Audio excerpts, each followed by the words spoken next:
Hola, buenos días. Buenas tardes, buenas noches. This is Barb. And this is Estella. And welcome to Cafecito and Crime. So today's episode is episode number 2 of our little mini continuation series of this. So today would actually be our 1-year anniversary with Cafecito and Crime. Yeah. Yay! Applause. Enter here.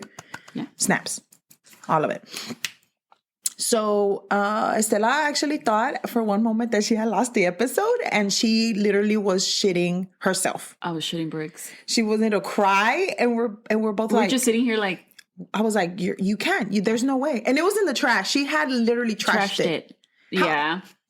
And then I tried to pull it from the trash, and it was like, it cannot be put back. Mm-hmm.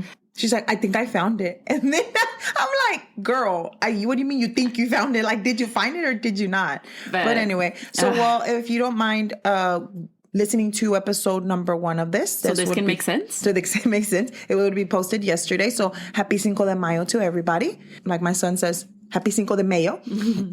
And so today is going to be the part 2 of what happened to the people that were on the letters that Edward... The girls that Edward mentioned. And the 11 that went to heaven. So grab your cafecitos. And let's get started. So we'll begin with the girls that he actually names by name in the letters and in the order that they went missing. So we'll start with Colette Wilson. And Colette Anise Wilson was born on November 4th of 1957.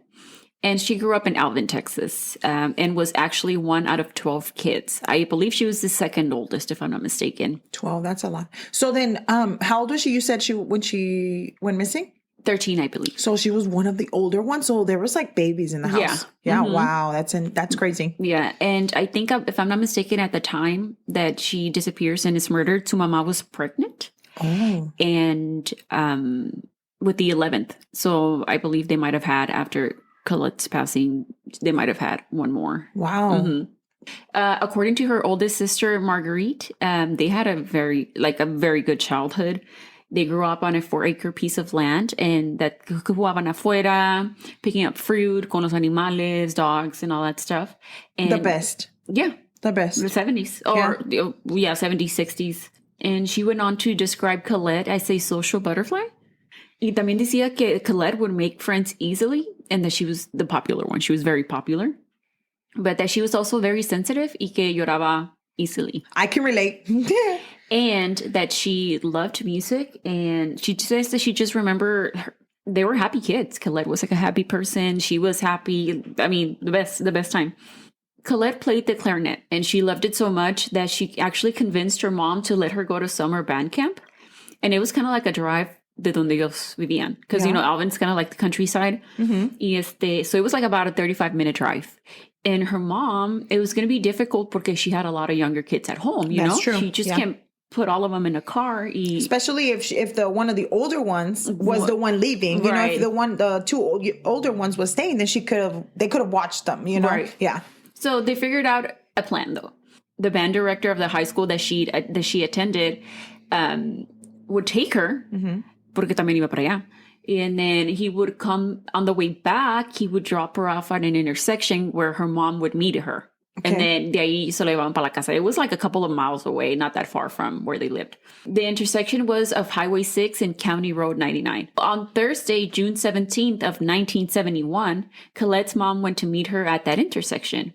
But cuando llegó la mamá, dice que no estaba Colette y no estaba the band director, el carro de él. But she did see a black car leaving the area with a dark-haired female in the back of the car. But she couldn't make out if that was Colette or not, porque Colette tenía el pelo oscuro. Mm-hmm. I have a question, though. Why would the band director just leave her? Like, instead of waiting for her mom. Right. I mean, I'm just saying, like, as a person that would be responsible of somebody, I would be like, wait, you have to wait for your mom. Like, don't leave. Stay here until your mom comes in. And then but I mean, like you said, it was the 70s. We're thinking about 2023.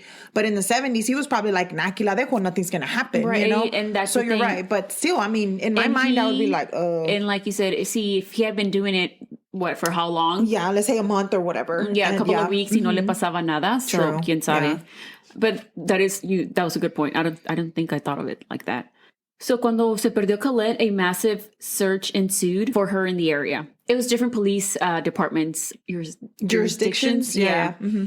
It was a lot because it would be a lot because Alvin is really small. So there's like Harris County is one of the biggest counties. So it's Harris County and like then Galveston and then, you know, so yeah, I would just imagine. And a reward was put out, but they wouldn't find her. And I think initially the reward was for $5,000 and I think it went up to 10, which in today's money would be like, I can't remember if I said 65,000 or you said like 70,000. Like $70,000. That's crazy. That's a lot of money. Yeah. And for no one to even like has seen anything, that's crazy to me. But that's true because if it's the county, like the country area, who's going to be there? Who's going to be there? Yeah, who's going to see? But then why the hell was there a black car there?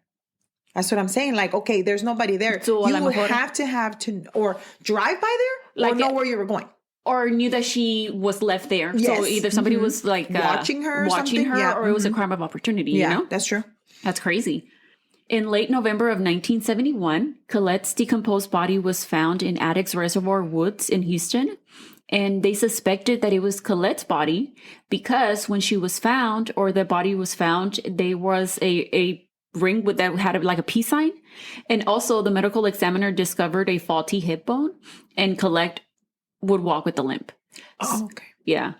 And, but of course she was positively identified through her dental records and her dad was a dentist. So her dad was her dentist. Yeah. So it was him that identified her positively. Yeah. And what I remember reading or watching when we were watching it together was what I heard her sister saying that they had only given him a partial of her jaw. Yeah. So he had to identify her with that partial. And can you just imagine holding your half of your child's mouth? Yeah. Like I can. And that somebody did that to her. Yeah. And she was so little. So little. It was so crazy. Now, Colette's dad did die not many years later. And her sister goes on to say that he was just never the same.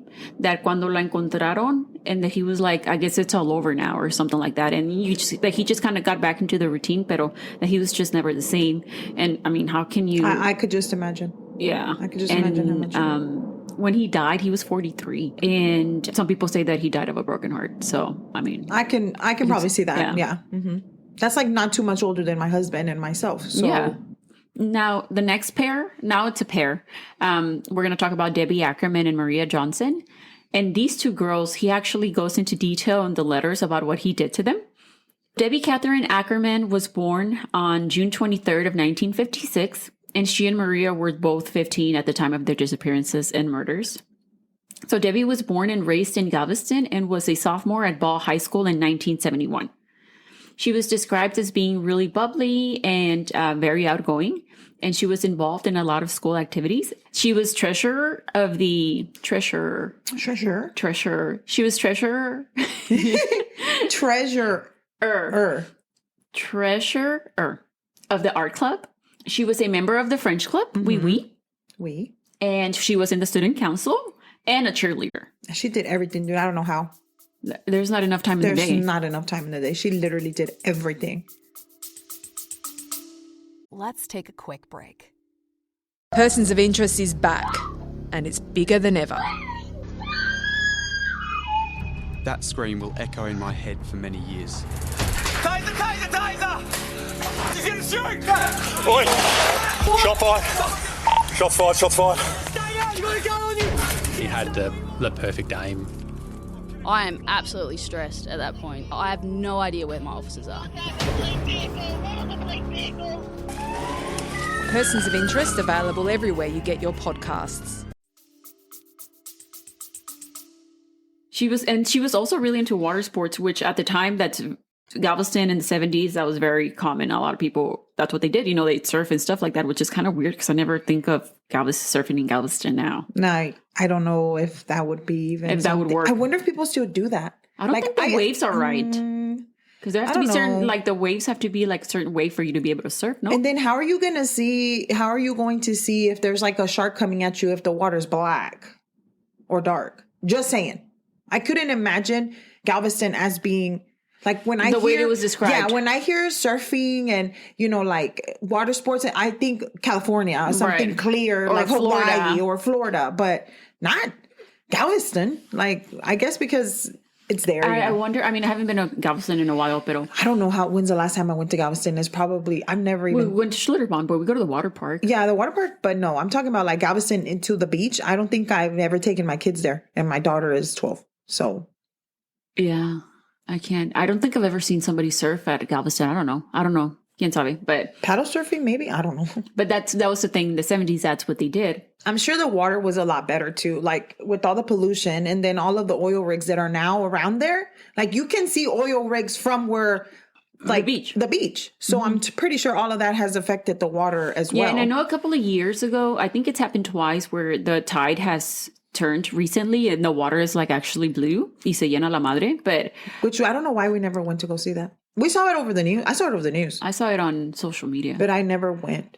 Yo tampoco. Like, I didn't think, I'm going to go. But I remember... Because in my mind, I was like, va a estar bien lleno de gente and I don't want to be around a whole bunch of people. I remember that somebody that did go over there got really badly cut on her foot. So since then, I was like, if I go, I'm going to get cut. Well, you don't like sand in your feet. I don't like that. It's too much for me. It's my anxiety, my sensory... Overload is too much. I cannot do it. Se va a meter al carro, then I had to vacuum. No. It's not worth it. It's not worth it, honestly. Because it's not, like if I was going to Destin, that's worth it. Like I want to get the sand in the truck. Sand. That's fine. But like now with this, it's like, bro, está toda cochina miada and shit. Like, I can't, I don't know. Wait, todo está miado if you think about it. Well, yeah, but I'm just saying, it just doesn't look like something I would like to do. I don't know. I've never even asked the kids if they would want to go to Galveston. Anywho. So Debbie even made the local news in a skiing competition because, water sports, skiing. So she was very into water sports, but what she really loved to do was to surf. And one thing I like to think of like a cool characteristic for Debbie is that she had heterochromia, which is when a person has two different eye colors. And Debbie had a brown eye and another blue or green eye, depending who you would ask. But I think like a lo mejor, how some people's eyes change with what you wear. What you wear, yeah. Yeah. Mm-hmm. Now, wherever Debbie would go, Maria Johnson was right there too. And they were besties. They were best friends. Maria Talbot Johnson was born on December 30th of 1955 in Rome, Georgia. And after her parents separated, they like moved around a lot. And then they finally settled in Galveston in 1971. But she lived in Galveston as well. They both lived in Galveston. In Galveston, okay. Yeah. Uh-huh. And they attended the high school, Ball High School, and I'm sure that's where they met. So in 1971, she had just gotten there that year and was new in town. But everyone liked her immediately, and she was described as being really soft, like an angel. Oh. And then I think about it, I'm like, if you see her picture, you're like, yeah, she's soft. It reminds me of my daughter. When you see my daughter, then she's soft. Yeah. She's soft. And really sweet. She was described as being really sweet and that she was very shy at first, but once you got to know her, like you couldn't get her que se callara la boca. She just wouldn't stop talking. Mm-hmm. And she was also into water sports, but she was more into water skiing, not surfing. But okay. I mean, they did everything, they did all the water sports. On November 15th of 1971, which was a Monday, Debbie and Maria were hanging out at a Baskin-Robbins, which they did on a daily basis. Ahí se pasaban todos los mocosos. I know it's a Monday, but it was a school holiday, and there was no school. Everybody was off, so everybody was just out chilling. Cindy Thompson, who worked at the Baskin-Robbins, was the last person to talk to them. And she goes on to say that the girls were in the ice cream shop and that she asked them what they were doing y que les dijeron que they were going to try to hitchhike to Houston. Now, remember, this is the 70s. That's all they did. No one batted an eyelash. There's nothing wrong with hitchhiking. So from Galveston to Houston, it's about a 15-minute drive, depending on the traffic, or more or less. I don't know if it was the same back then, because, it was less people. Now, if you go down there, it's going to be like an hour. Yep. She says that she saw the girls from the window in the shop trying to wave down a vehicle. And she said que pasó uno, que pasó otro, and nothing. Pero then she says that a white van pulled up, and it was a typical white van. And she says that she knew it was a man, and that she could see that his hand was like out of the window, and that the girls were talking to him as if they knew who he was. And then las girls, they got into the van, and that was the last time that the girls were seen alive. 2 days later, on November 17th, a man who was fishing at Turner Bayou in Texas City, he was standing on a bridge because he was fishing, and he saw a floating body. And the Texas City police were called, and the body was identified as that of 15-year-old Maria Johnson. Now, Debbie Ackerman's body would be found the next day in the same area. Both girls have been found partially clothed, hands and feet tied, both had been raped and shot before being thrown in the water. So, cuando encontraron a las girls, the police investigation led nowhere. Tips would turn into leads, but nothing would come out of them. And eventually the cases went cold. Later, after, Ed, like I said, mentioned in the letters that he went into detail about what he did to the girls, specifically Maria and Debbie. And later in an interview with Lise Olson, he tells her that he made it all up. Mm-hmm. Y también dice that he doesn't deny that the girls got into his van. He says, yeah, they got into my van. And he said that Maria and Debbie told him that they were tired of high school boys and that they wanted a man, a real man to have sex with. And that man was him. And then he says that Maria and Debbie knew him from the surf shop that he co-owned with Doug. Oh, you remember from the first episode? Yes. Well, I remember, but do you remember? Did you guys listen? And the surf shop was a regular hangout spot for all the kids también. Yeah, I think that one of the ladies that was on one of the interview, she was saying that they had like shirts there, like there was, things for them to chanclas and like hats and stuff. So they would hang out there and just kind of like browse around. Yeah. He says that after there were whatever it is that they did together, he says that he then dropped them off at a theater. And so he says that he didn't kill them and that he doesn't know why he wrote that in the letters. Mm-mm. He just, made that shit up, according to him. Yeah. But, he must have a really good imagination because he wrote exactly what happened. So he must be really good at that. He should be a book writer. Yeah. So the next girl that he mentioned by name was Kim Pitchford. And he wrote about Kim in his letters. He described her as, quote, Gothgate, blonde, Pitchford, end quote. And también he wrote Gothgate blonde with coat. Yeah, I think that they mentioned somewhere in one of the other pages or something that I read, that he actually mentioned coat, and he actually said the color of the coat eventually, and that it was a fur coat. Yeah, and it was black. So, and that it was really a black fur. Like, who would just come up with that shit? Like, who would just be like, oh, let me just say that this girl was wearing a fur coat. And it was stuff that wasn't released to the public, you know? Mm-hmm. First of all, if you're wearing a fur coat, you're a bad bitch. I'm just saying. She's cute for being 16 and wearing a fur coat. Mm-hmm. I'm just saying. So Kimberly Ray Pitchford was born on April 6, 1956 in Pasadena, Texas. And at the time of her disappearance and murder, she was 16. Her sister Candace said that they were two peas in a pod growing up. También she says that they had a happy childhood. Kim was sweet, kind, and of course loved animals. I feel like, and she was a sophomore at Dobie High School. On Wednesday, January 3rd of 1973, Kim was leaving her driver's ed class like around 5:30 to 6, and she usually called her parents to pick her up, and she appeared to have crossed the street to a convenience store that had a payphone. Now, her parents say that they never received a call from Kim, and then her mom says that maybe she did try to call, but nobody le contestó because she thinks she was on the other line. Mm. A witness says that they saw Kim get into a red Volkswagen. I mean, if somebody offered her a ride, maybe she just didn't want to walk home porque no le estaban contestando. And I mean, like I said, like we're going to say a lot, everybody here hitchhikes, so she didn't think anything of it. Yeah, I mean, she could have, I'm not saying she could have, but if they would just be like, let me call back, or maybe she didn't have enough coins to call back. Yeah, I forgot you had to put coins. Yeah, like maybe she didn't have any coins or whatever it is. And she might have been like, if I call back, they're going to take long. And she was just tired from the day. Maybe she just wanted to go home. She just wanted to go home, yeah.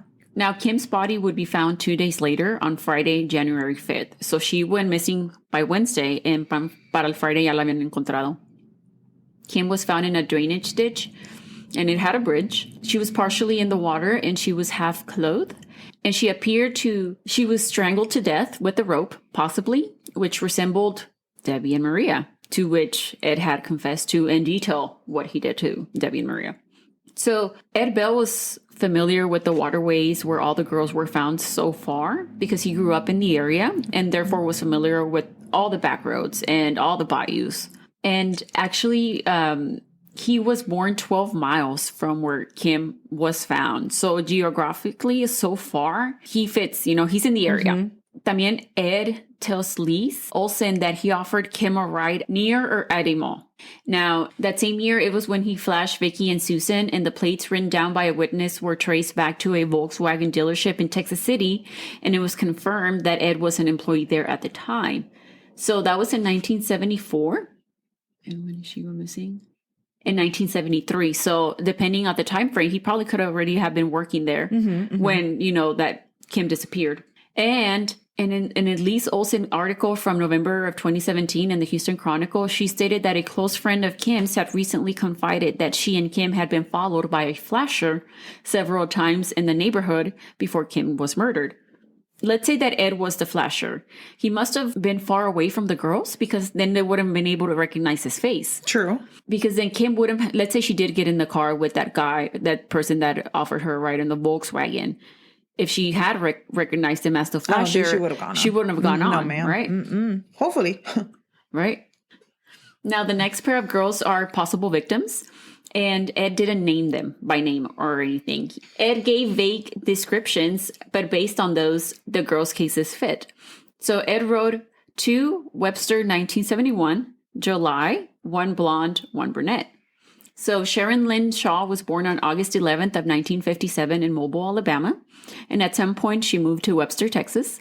And she was 14 at the time of her disappearance and murder. She was described by friends as a natural-born leader. She was confident and street smart. And like the other girls, Sharon too was into water sports. But también the thing that she liked the most was surfing. And she would talk about running away and going to California to surf. Me too, girl. Now, her aunt goes on to say que Sharon was like un pescado, that she was a fish. That's how much she liked to be in the water. And she said that she believed that Sharon would have become a pro surfer. I'm sure she would have. And Sharon was brunette. Oh. So Rhonda Renee Johnson was born on December 16th of 1956 in Houston, Texas. And she went by Renee, so that's how I'm going to refer to her, as Renee. And she was also 14 when she disappeared. Y cuando she was 11, like, her mom left the family. So it was just her and I think her brother. I don't know if she had 2 brothers or 1, and then just her dad. And también she was into the regular thing that 14-year-olds are into. Then and now, she was into music, boys, and surfing. And she, like, from time to time, she'd hitch rides to go surfing in Galveston. And it was about a 35-minute drive to get there. And Renee was blonde. So they fit what fucking Ed wrote in his letters. Now, it is not known how Sharon and Renee became friends, but it is said that they were as close as sisters. And along with other friends, they would hang out, go surfing. They lived in the same neighborhood, so maybe that's why you think? Yeah, maybe. Yeah, maybe. And then as the area of Webster's not that big, especially at the time. I think there was only like 1,500 people. I think that's what I heard. Yeah, 1,500. So it must have been everybody knew everybody, kind of. I mean, do you know if we don't even have 1,500 followers on Instagram? No. Can we fix that, please? Can everybody follow us? Go surfing, hanging out with boys, and they listen to music. On August 4th of 1971, both girls got a ride from a friend, Glenda, to go to the beach in Galveston. And Glenda says that she dropped them off, and when it was time to go, they told her that they weren't ready to go. But Glenda was like, I have to go home. My mom wants me to go home. They were like, okay, you go. We'll find a ride back. And she says that she went home. And nobody saw them again after that. Wow. Can you imagine living with that? Shit. Man, that's messed up. On January 3rd of 1972, a couple of boys were on a boat on Taylor Lake, and they spotted what they thought was a ball on the water. And when they went to go grab it, they realized that it was a human skull. Wow. You imagine seeing that? I can't. And that skull would turn out to be Renee's.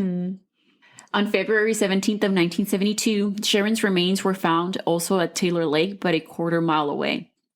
A skull was spotted by a man, and upon further search, the police found 29 bones and a piece of black twine with 2 knots in it. So they think that whoever, did that to her tied her up. Not only that, but also resembles some of the other girls that are tied up, right? Yeah, okay. Right. Their autopsy stated that their manner of death was homicidal, but that they couldn't really identify like an actual cause of death. Not much to go by. By that time, yeah. Now, there was someone who was convicted of Sharon Shaw's murder, And we're not going to really get into that because that could be its own case. It's that right really there, sad. Everybody. Well, it's sad, but also you're like, what was it? Like, what was the truth? Yeah, not only that, but I feel like if anybody wants to listen, we're going to actually name the information on the notes, right? About that, what was it called? The 11, that's what it's called. The docuseries. And that's what it is. Sorry about that. And so then y'all, please, if you have a chance and if you guys do get interested in this case, listen or watch that. It is mind-blowing to see what happened to Mr. Self. It was so crazy, sad at the same time, but... Yeah. If he didn't do it, right? If he didn't do it. Right. I mean, we don't know. Allegedly. Michael Lloyd self-confessed to the murders and was convicted of only Sharon Shaw's murder in 1973. He appealed his conviction and stated that his confession was coerced. He stated that he was threatened by the police and that if he didn't confess that they were going to kill him. So all of his appeals were denied and he died in prison in 2000, claiming to be an innocent man. And he actually did have a mental problem. Like he did have mental, learning disability. Yeah, learning disability and not like this other cucaracha fucker. Yeah. And it wasn't until Ed Harold Bell confessed to Sharon and Renee's murders that got people thinking like, oh shit, maybe it wasn't him. Right. And there's people today that they were like, no, he didn't do it. And that man died in prison for nothing. We saw a few people that were like the prosecutors or the people that were like crying because they felt bad for what had happened to him. Yeah. What had happened. But like we said, there's just way more to that story. Mm-hmm. Bank robbers and all this other fucking shit. You're like, bro, what the fuck? But up to now, Maria Debbie. Le cambió el nombre a la verga. But up to now, Maria, Debbie, Sharon, and Renee were all avid surfers. They were into water sports. And what's at least linking them to Ed, that he could have seen them there, is that he knew who they were, was the surf shop because he co-owned it. Y las girls ahí se pasaban. Yeah, I'm pretty sure he would go there from time to time there as well, right? Yeah. Mm-hmm. Now, the next pair of girls that he mentioned were Georgia Gear and Brooks Bracewell. And Ed wrote in his letter, 2 Dickinson, 1 blonde, 1 brunette again. Brooks always thought that her name was Brooke, and they were just calling her Brooks. But no, her name is Brooks with an S, yeah. Mm-hmm. So Brooks Bracewell was born on July 16th of 1962, and she was 12 at the time of her disappearance and murder in 1974. Not 12. And she was blonde. And she was described by her stepbrother as just like a skinny, bit of a tomboy, just silly kid. She spent time outside, just like, kids did back in the day. In the woods, by the bayous, riding their bikes. Kid shit. And she had a good friend that lived at the end of the street, and con quien se juntaba bastante, and that was Georgia Gear. So Georgia Gear was a little bit older, a couple of years older. Georgia Caroline Gear was born on May 14th of 1960 in Dallas, and she was going to be 14 at the time of her disappearance and murder, along with Brooks. She was brunette and tall for her age. She was 5'8" at her age of 14. That's so crazy. Yeah, that's like tall. And she had an older brother, and it was just the two of them growing up, and they got along great. He goes on to say that she was very adventurous, and she stated that she was just a regular 14-year-old like the other girls, gorgeous. She was gorgeous, by the way, yeah. She was into music, hanging out with her friends, boys, and también she was a happy child. So on September 6th of 1974, which was a Friday, the girls decided to cut school. And at the end of the school day, they showed up at El Rancho Motel. It was a regular hangout spot again for teenagers. And it wasn't far from their house at all. I think it was like a mile or a mile and a half at the most. I just feel like us kids, like when we were kids, we would just find the randomest places to just hang out. Like it was weird, like a motel. We used to hang out like fucking a tiendita. Yeah, like why? It's just a motel. But they had like pinball machines and foosball and stuff like that. Yeah. Okay. And kids usually walked there or rode their bikes. So Sherry was Brooke's older sister, and ese día Sherry was there at that motel. So she saw them get there. Yeah, she saw them get there, and Sherry was 14, so she was the same age as Georgia. Y dijo que llegaron. They played pool, pinball, foosball, and whenever they were done for the day and it was time to go home, Sherry D said that she left with 3 boys que llegó. Like she got a ride with 3 boys. And when it was time to go, Georgia And Brooks asked her for a ride. Y que ella les dijo que the car was already full. And essentially les dijo, you guys found a way here. You guys find a way to get back home. Wow. And it's so sad because, they were never seen again after that. She can't forgive herself for that. Yeah. Pobrecita. It wasn't her fault, It wasn't her fault. Who would have known? Like, they had done that so many times. And like I said, they walked home. Yeah. It was like not far. It was just like a 10-minute walk at the most, maybe. So one of the boys says that he turned back, y que las girls were like trying to hitch a ride, and that was the last thing that he saw as they turned the corner, that the girls were trying to hitch a ride. But that's true. Like, why are you trying to hitch a ride when you normally walked? Yeah. Like, I don't know if they were trying to get there faster. Maybe because they had skipped school or something. I don't know. No idea. When the girls were reported missing, the Galveston police didn't really fucking do anything. And it was Galveston police because Dickinson was so small. They didn't have their own police force. They chucked it up to Georgia, convincing Brooks to run away. And there was essentially no search. And even then, the Galveston County deputy didn't follow up until December. Wow. How many months later? They went missing in September. Shit. Their families didn't believe that they were runaways. No, of course not. They hadn't taken any clothes or anything like that would indicate that they were going away. Like, they didn't have any fucking money. And it was their families that hung homemade flyers at local stores and restaurants, but nothing ever came of them. And with no media attention and the police dismissing them, the families didn't have anything to work with. So, wow, that's crazy. On April 18th of 1976, an oil field worker was working in a patch of oil on an oil field and found 2 skulls. There was a search, which is referenced to later as a quote-unquote bad search because nothing besides the skulls were found. It wouldn't be until April 3rd of 1981. Holy shit. So how much later was that then? That was 5 years. Wow. 81? Yeah, 5 years. Shit. That long bones, teeth, the lower jaw, and patches of clothing would be found in Alvin, Texas. And those remains will later be identified as Georgia Gear and Brooks Bracewell. Oh, they were found together. And it was believed that their causes of death were blows to the head. And at the time that Sharon, Rhonda, Maria, Debbie were murdered in 1971, Ed was living in Galveston, but he was commuting downtown for work, where he had an office. Les queda de pasada, because he was going 45. Down 45, yep. Yeah. And it's straight down, literally. So 45 is literally down the middle of the city. Yeah. And not only that, but you could take 45 straight down all the way up to Dallas. Yeah. Like, it's straight shot. Yeah, straight shot. So, les quedaba de camino. And in 1972, he moved to Louisiana. Allá estaba haciendo desmadre también. Oh, andaba haciendo vergadas, for sure. Anywhere that he went. Anywhere. He came back to Texas in 1973 and was renting a house in Alta Loma.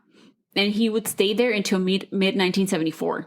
So Alta Loma is now not really Alta Loma anymore. They're saying that it's now called Santa Fe, Texas, which is more known as that instead of Alta Loma. And he would stay in that area until mid of 1974. So Doug, who co-owned the surf shop with him in Galveston, he said that Ed lived in a train caboose. At first, I didn't know what the fuck a caboose was. I actually didn't know what a caboose was because when I was little, my cousin and I would play trains. And I would always be the train leader, and he was a caboose. But do you be like, trenes? Be like, es un tren. Yeah, it's a train, but no. I wouldn't, because back then on Sesame Street, Estela. Yeah, Plaza Sésamo. Plaza Sésamo, they would call it the train, liter, which is the first. But I used to watch it in Spanish.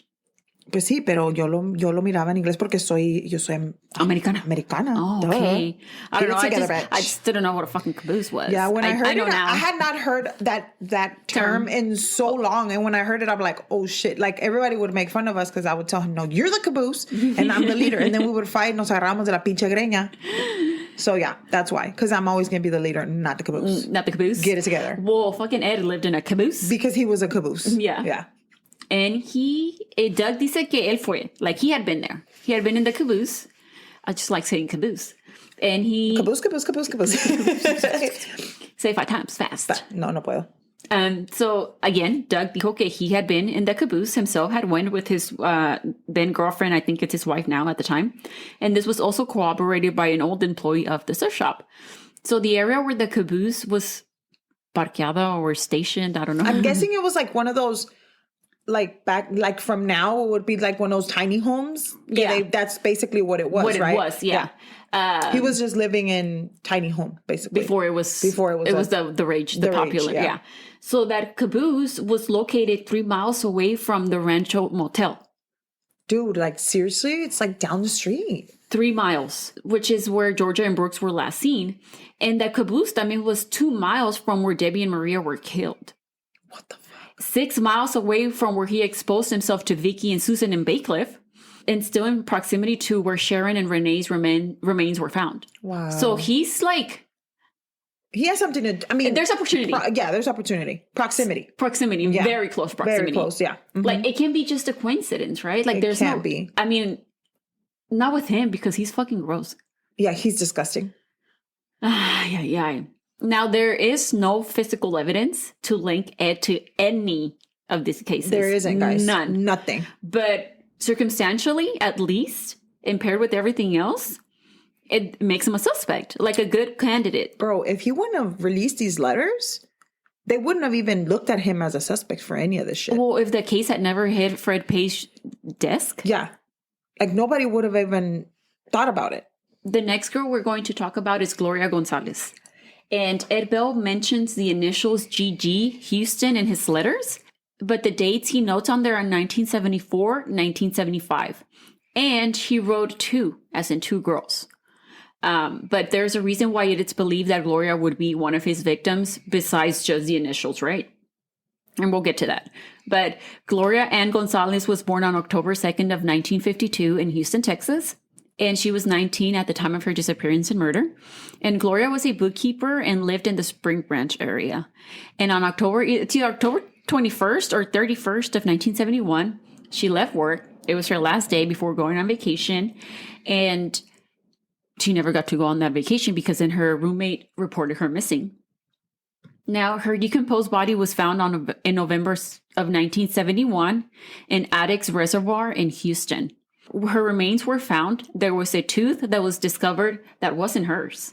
So that prompted a bigger search of the area. And it was when Colette Wilson's body was found. Holy shit. Just yards away. Wow. So they were in the same area. So that's the only reason why Colette's remains were found. Because they found Gloria's. Yeah. So if that's the case, then if he does mention Colette. Right. He named her. And so there's no reason why we should not believe that Gloria, he had something to do with Gloria's or that Gloria disappearance. Could be exactly. One. Even though I know he wrote GG, but he wrote the dates wrong. He wrote 1974 and 1975. I mean, he's done so much shit. Right, but it's like he's trying to give you something and take it away at the same time. Like, I'm going to tell you this, but I'm also going to fuck it up at the same time or mind fuck you, you know? Pinche bastardo. Now, Gloria's autopsy reported that a cord was wrapped around her neck. Once again. And attached to the cord was a long piece of wood. And it was about 4 inches. And the medical examiner stated that it appeared that Gloria's cause of death was a blow to the head with a blunt instrument. Now, the next couple of girls were not named in his letters, but one of them, he writes taking girls from Galveston County. And he writes 2, 1971, fall, 1, 1976, fall. So, Brenda K. Jones was born on November 18th of 1956 in Galveston, where she also grew up. And she was 14 at the time of her disappearance and murder. And Brenda was the youngest out of 5 children. And according to Phyllis, her older sister, with whom she had a really close relationship with, Brenda loved music and dancing. And she also went on to say that they used to watch Soul Train every Sunday. Cool. And that they were just glued to the television, that was their favorite show, that they used to wait all week for it to come on. Y se ponían a bailar enfrente de la tele. Dude, I would so want to watch Soul Train too. That's so cool. And that y que decía que Brenda they're very religious and she was very into her faith. In early July of 1971, Brenda went to visit her aunt at a hospital. And she took the bus. She didn't hitchhike. Good, well, you know. She took the bus, which y su mom le dio dinero, so she could get on the bus. And sadly, Brenda wouldn't make it back home from that trip to the hospital.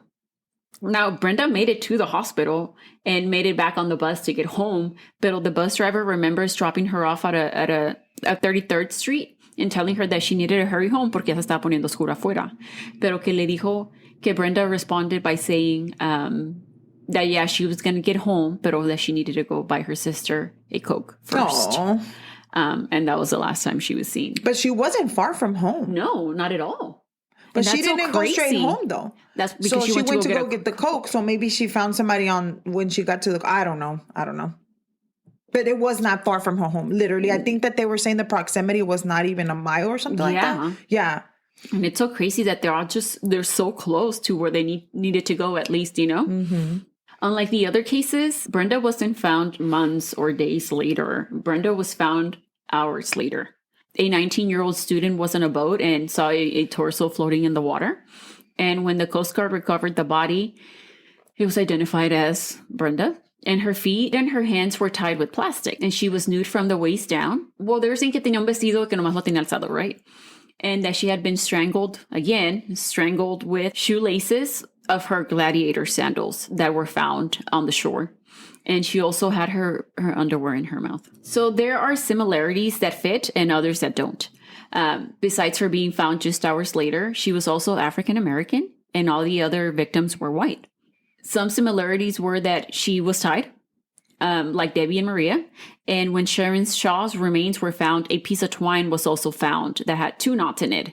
And she appeared to also be strangled like him. So geographically, how did Ed connect to Brenda? Well, like as Barbie mentioned earlier, Ed would get psychiatric help after he was fucking flashing everybody and their moms. And he would go to Jeannie Seeley Hospital to get help. When he would do that stuff, he would cut a deal with the police and then he just gets sent there per court order. So that same hospital was the one where Brenda's aunt was staying in that day that she went missing.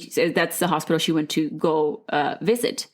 So what if he saw her at that hospital? Mm-hmm. Porque, yeah, Ed would complete his treatments, but whenever his quote-unquote urges came back, he would go back. It didn't just end when, like, per the court order. So I don't think that the actual treatment he was going through was really working, honestly, to be honest. So what if Ed saw her at the hospital, right? De pasada or something, I don't know. She did, how old was she? She was 14, 15? I think she was 15. 14. So she did, she looked like a sweet little 14-year-old. Yeah. Well, a lo mejor le llamó la atención las sandals because, they were gladiator sandals. So the gladiator sandals were the ones that, I don't know if people remember, everybody was a rage. They would tie up your calf. Up. They would tie up your calf. They would tie up your calf. And so and they were white, according to her sister. Yeah. So it was probably something that was como llamativo, como le llamó la atención. Yeah. Mm-hmm. That's what I thought. Now, when Brenda's sandals were found at the shore and she was found the shoelaces, they were able to get tested for DNA in 2017, and there was male DNA found. And it was a partial profile, but unfortunately, upon further testing, they were not able to amplify the sample to get an exact DNA match. Like, the technology is just not there. Yeah, it wasn't there at that moment, but... Yeah, I don't know what's... You think they could redo it? Yeah. But if it's old enough, do you think it'll still be? Yeah, it should be there. Because the thing is... they took the sample then. Yeah, they took the sample then. Yeah. So, I'm sure they stored it properly. But anyway, so what was interesting about that, because Estela both and I watched the same episode where they took it out, but the ridges is where... he made the tire of where the thing is. But what I didn't think about, what I thought was fascinating, was when they cut them off, they left the ties intact. Mm-hmm. So the police, obviously that's why they're detectives, but they cut on the other side so that the tie was literally, so when they had those open, you could see where he had tied them. Yeah. So, it's crazy to me that if there's so many ties and it was in the water, there was still DNA but she was found hours. Yeah, right? Hours. So I think that helped, because that helped a lot, being in the water también fucks shit up, especially if they're in there for a long time. I don't know why, whenever that part of that episode it gives me the chills to see her little zapatitos and she was the last thing she was wearing, and then her underwear that was in her mouth, and it was a lot. It was a lot, yeah. Now, Susie Bowers was the 11th suspected victim of Ed Bell. Suzanne Bowers was born on September 7th of 1964 in Galveston, Texas, and she was 12 years old at the time that she went missing and was murdered. Susie was, as she was called, was described as a tomboy, into water sports, carefree and happy. Her mom died young, and it was just her dad, and her brother, and her grandparents on her dad's side. And they would help out with the kids by taking them on the weekends.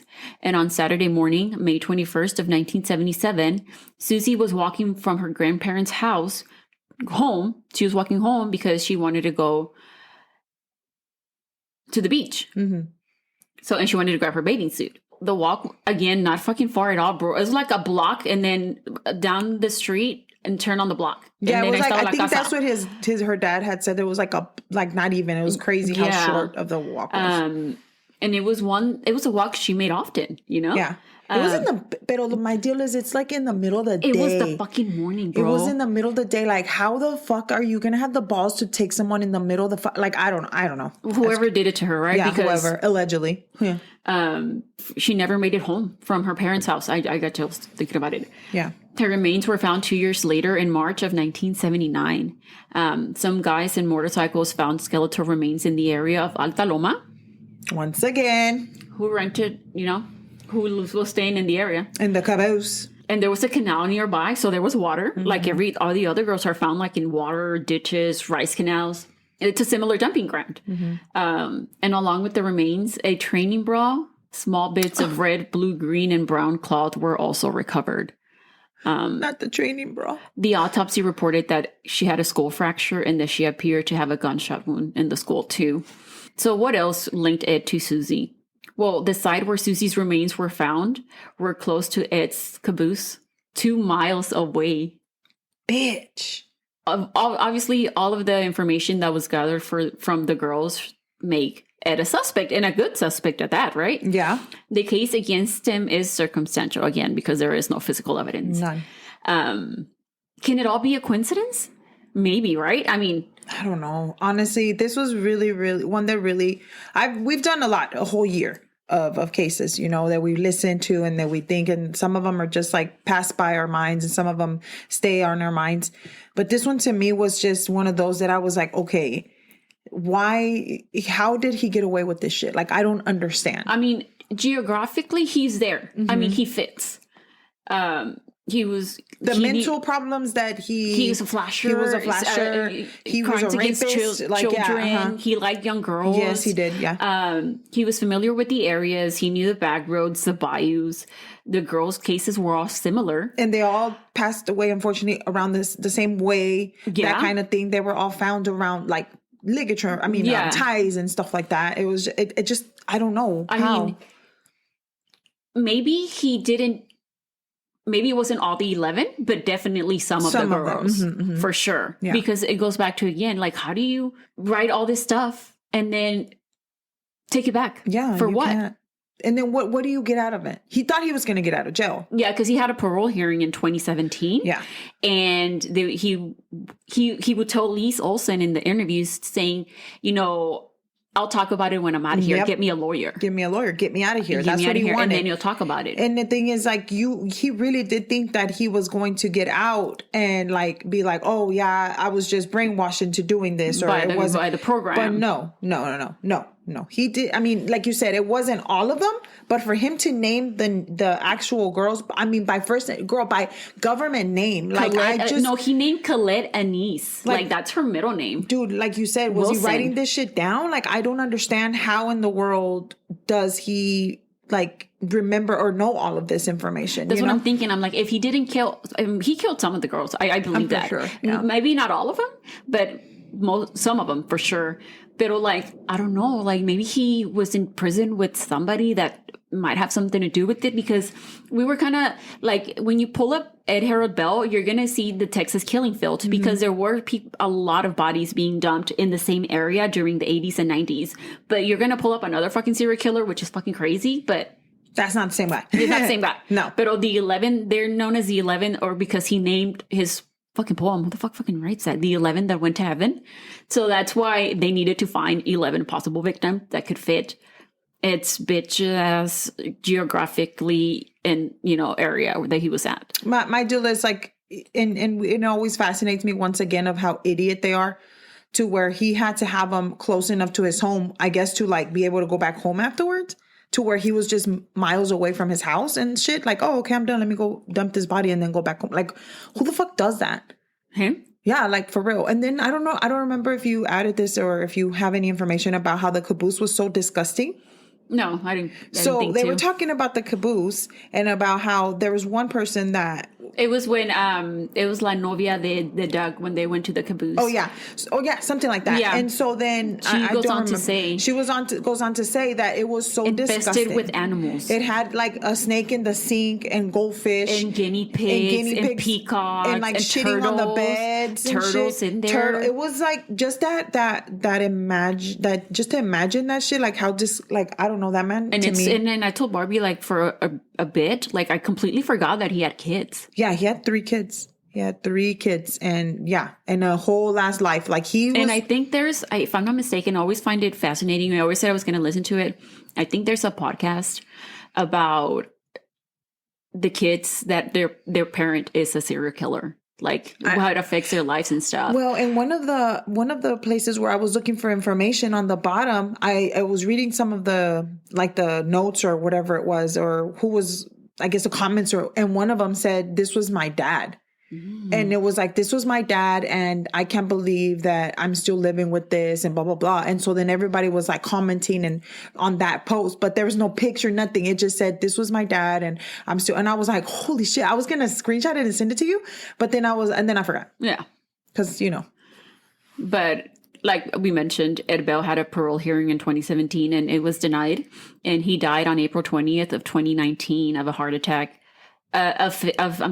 He died on April 20th, 2019 of heart failure in prison. And he was never charged for any of the murders besides Larry Dickens. Which is sad because all these families never got closure. They never found out who did this to their children. And there's they did get some families to participate in the docuseries. And there's some family members that don't believe it had anything to do with the murder. And they don't want to hear it. No. There's people that didn't want to participate. Gloria Gonzalez's family didn't want to, they didn't, but...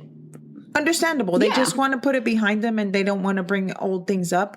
But if I was in that situation, I'd be like, no, I want that motherfucker to pay. Mm-hmm. Like me personally, but I'm obviously not the brightest light in the bunch, but I'm just saying, like, I would be like, I want him to pay. If he did this to my daughter, like, no. And especially a lot of these people that are still alive are older people. No, and they're siblings. And I would just hope that they, or some of the families, obviously you would want for all of them, but at least somebody, a family member of theirs to be alive and finally know what happened to their loved one. Brenda's sister was alive, and when they told her that they found Colette's sister too. Yeah. Colette's el brother de. Yeah, he was really hurt. Like he was crying. Like he couldn't even talk about her. El dad también. Yeah, the one that's the last little girl and stuff like that. So I don't know about everyone listening, but if it was me, I would want closure. Like I would want to know who did this to my child, and I really would like to know why. They weren't doing nothing to you because you're a sick. You're never gonna. Yeah, that. Honestly, if it was Ed, yeah. Yeah. So, we don't know that, but allegedly. But at least I guess he was in prison. Yeah, he was in prison and he died in prison and whatever, but he just his interviews, he's so creepy. No, and so when I started watching this, I told Estela, I was like, dude, I called her immediately because I was on my way to work and I wasn't watching, I was listening because I don't watch my phone while I'm driving, but I listen. So I was listening most of the time if I find something or a podcast or whatever, and I was listening, and I told Estela that I had parked at my job and I was watching at this point I was getting my stuff, and he literally said, I didn't kill anybody. And he gives this smile. Yeah. Dude, I got chills the back of my fucking neck because my hair stood up. It was the creepiest shit ever. He took everything back. He's like, oh, I didn't kill anybody. I didn't kill anybody. Oh, why did you say? And he said that he said he had never killed anybody, but yet you're in prison for killing Larry Dickens. Yeah. And then he's like, it's crazy. It's like he's trying to fuck with you. Like he knows what he's doing. Like he's trying to make you be like, well, motherfucker, or are you telling me the truth or are you fucking lying? Yeah. And then she would, Liz would be like, Miss Olsen would be like, oh yeah, well, you said you didn't want cameras here. I never said that. And then they have letters of his saying, I want no cameras. He's a fucking pathological liar, and he's a whole bunch of shit. He's a fucking... And I hope he's rotting. Yeah, I really do hope that he's becoming somebody's cockroach bitch. But I want to know, like, truly who... Like, if I was an investigator, like I would be tirelessly trying still to at least one of them. Like I would want to see something come about that, but that's just me personally. No, but Fred Page and Lise Olsen, they did amazing. They did awesome. They did amazing. And I think some of the cases have been opened back up because I think the police department started taking interest now. And yeah, they did. Lise and Fred did a lot of the legwork. At least cause some like, you know, attention towards them, and that's it. So that was the 11 that went to heaven. Yeah. So you let us know what you think. Do you think I did it? Yeah. I think I did it, but I don't know about everybody else. I think he did some. I think maybe not all of them. I think he did all of it. I'm sorry. I just feel like he did all of it. That's just me personally because he's that sick motherfucker, but that's just me. There's just so many coincidences that it was like too hard to believe that it wasn't. It was like, okay, so maybe he didn't have the Volkswagen car at that moment, but he mentioned her jacket, you know, and what she was wearing. He said Pitchford. Or he said her name. Yeah. Or let's say like another girl. Okay, maybe he didn't, you know, do one thing, but you were at the hospital where she, you know, it was like, okay, I mean, maybe not, but then yes. Yeah. So it circumstantial. I mean, it's all circumstantial. Yeah. So technically, to me, that's why I think so. But I don't know. What do you think? If y'all don't mind leaving us a comment, a message, please like us on Instagram. Please get as many followers as we can. We have been doing really well about trying to get more followers. So if you don't mind helping us out, that would be also as awesome as possible. But if you want to follow us on Instagram, you can let them know that they can follow at Cafecito and Crime Pod, or you can send us an email to cafecitoandcrimepod@gmail.com. So happy 1 year anniversary, sister. Happy. Chinks. Clink, clink. That would be our coffees clinking. And I hope that everyone has a wonderful day. Thank you for everybody's support for this last year. And hopefully there's more to come. All right. Well, thank you so much for listening. And we'll see you guys. We'll talk to you guys later. Bye.